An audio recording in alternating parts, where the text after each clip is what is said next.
تو فرشتوں کو حکم ہوتا ہے کہ اس کو سجین میں پھینک دو. تو روایت کے الفاظ ہیں کہ نبی کریم صلی اللہ علیہ وسلم فرمایا اب وہ سجین کیا ہے؟ جو جنتی کی روح ہے وہ علیین میں چلی جاتی اور علیین سے ہو کر پھر اللہ فرماتا ہے کہ واپس لوٹا دو اس کے جسم کی طرف، اس لیے کہ اتنی دیر میں تجہیز و تکفین کا بندوبست ہو چکا ہوتا ہے، پہلا پڑاؤ قبر آ چکا ہوتا ہے. لہذا جب قبر میں دفن کر کے لوگ واپس آ رہے ہوتے ہیں تو روح واپس لوٹا دی جاتی، علیین سے ہو کے مومن کی روح واپس جسم کے اندر آ جاتی. اسی طرح جو کافر اور منافق کی روح ہے، جب پہلے آسمان تک فرشتے لے کے جاتے ہیں اور حکم ہوتا ہے کہ دروازہ نہیں کھلنا اس کو سجین میں پھینک دو. اب یہ علیین اور سجین کیا ہے اللہ کو معلوم ہے. بعض نے کہا کہ یہ رجسٹر ہیں. علیین جنتیوں کا رجسٹر ہے جس میں نام لکھا جاتا ہے یہ جنتی ہو گیا. سجین جہنمیوں کا رجسٹر ہے. بعض نے کہا کہ نہیں، رجسٹر نہیں، یہ مقامات ہیں. علیین جنتیوں کا ویٹنگ روم ہے اور سجین جہنمیوں کا ویٹنگ روم ہے. واللہ عالم یہ کیا ہے اللہ کو معلوم ہے. لیکن سجین انتہائی گہرائی اور پستی کا استعارہ ہے، علیین انتہائی بلندی کا استعارہ. علیین میں پہنچنے کے لیے پہلا آسمان، دوسرا آسمان، تیسرا آسمان، ساتواں آسمان اللہ کے دربار میں پہنچ کے پھر وہ علیین میں پہنچتا ہے. لیکن جو سجین میں ہے وہ تو پتہ نہیں کتنی گہرائی میں ہے. فرمایا پھر پہلے آسمان پہ کھڑے ہوئے فرشتے وہ پھر اس کو لے کے نہیں جاتے سجین میں، فرمایا اس کو چھوڑ دیتے ہیں اور وہ پھر اس کو گرا دیتے ہیں وہیں سے، اور جو جا گرتی ہے سجین کے اندر. لہذا ایک چکر علیین سے لگا کے مومن کی روح اور ایک چکر سجین سے لگا کے کافر اور منافق کی روح واپس لوٹا دی جاتی ہے جسم کے اندر. اللہ اکبر. یہ ہے وہ مرحلہ جو پہلا پڑاؤ ہے. اس دوران تجہیز و تکفین ہو چکی، رشتہ داروں نے رو لیا، کفن پہنا دیا، قبر میں جا کے رکھ کے آ گئے، روح واپس لوٹا دی گئی. نبی کریم صلی اللہ علیہ وسلم نے فرمایا جب گھر والے دفنا کے واپس آ رہے ہوتے ہیں نا تو مردہ ان کے پاؤں کی آہٹ سنتا ہے، اس کو معلوم ہوتا ہے کہ بس مجھے یہ دفنا کے جا رہے ہیں. اللہ اکبر. بس وہ جا ہی رہے ہوتے ہیں کہ اوپر سے دو فرشتے آ جاتے. نبی پاک صلی اللہ علیہ وسلم فرمایا ملکان سودان ازرقان، ایسی خوفناک شکل کے فرشتے ہیں، سیاہ رنگ کے فرشتے، نیلی آنکھوں والے. اللہ کو ایک روایت کے اندر آتا ہے ہاتھ میں گرد ہوتا ہے ان کے، اور پھر وہ آ کے بات نہیں کرتے.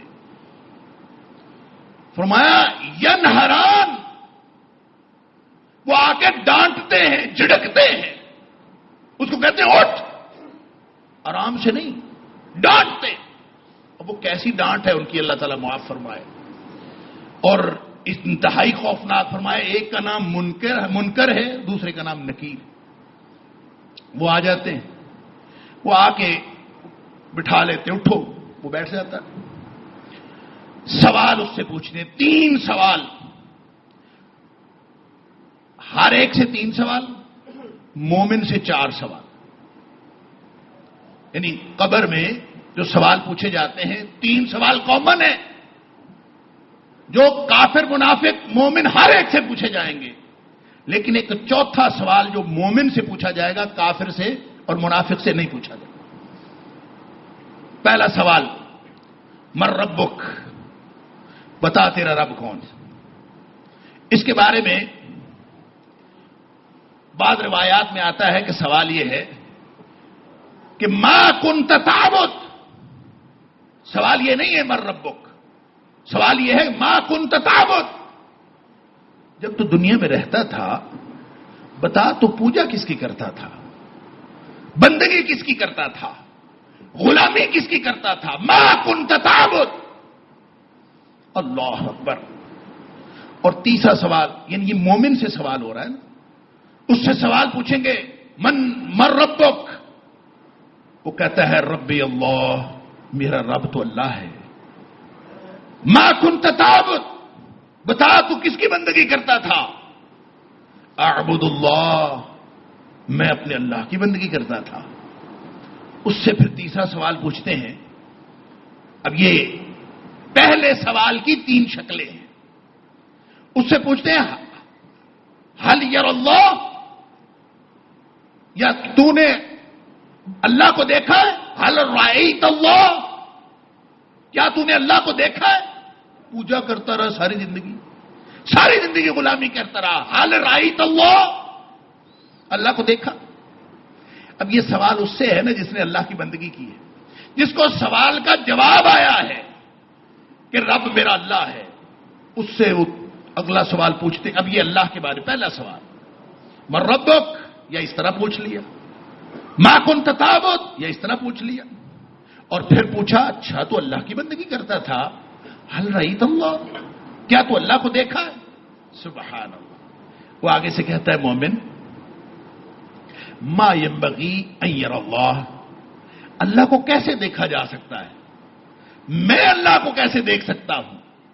اور ظاہر ہے دنیا کی آنکھ سے تو اللہ کو نہیں دیکھا جا سکتا، گویا وہ بتائے گا کہ میں نے بغیر دیکھے ہی ساری زندگی اللہ کی بندگی کی ہے۔ یہی سوال منافق سے اور کافر سے ہوگا، من ربک ما کنت تعبد۔ اللہ اکبر۔ اب یہ کتنے چھوٹے چھوٹے سوال ہیں، رٹا لگا لیں تو جواب آ جانا چاہیے نا وہاں، یعنی چھوٹے چھوٹے سوال، ربی اللہ، اس کو رٹا لگا لیں نا، ہم سارے رٹا لگا لیں کامیاب ہو جائیں گے۔ کافر رٹ لے اس کا جواب، منافق بھی رٹ لے، پہلے یہ کیسا پرچہ ہے، یہ اوپن ہو گیا ہے۔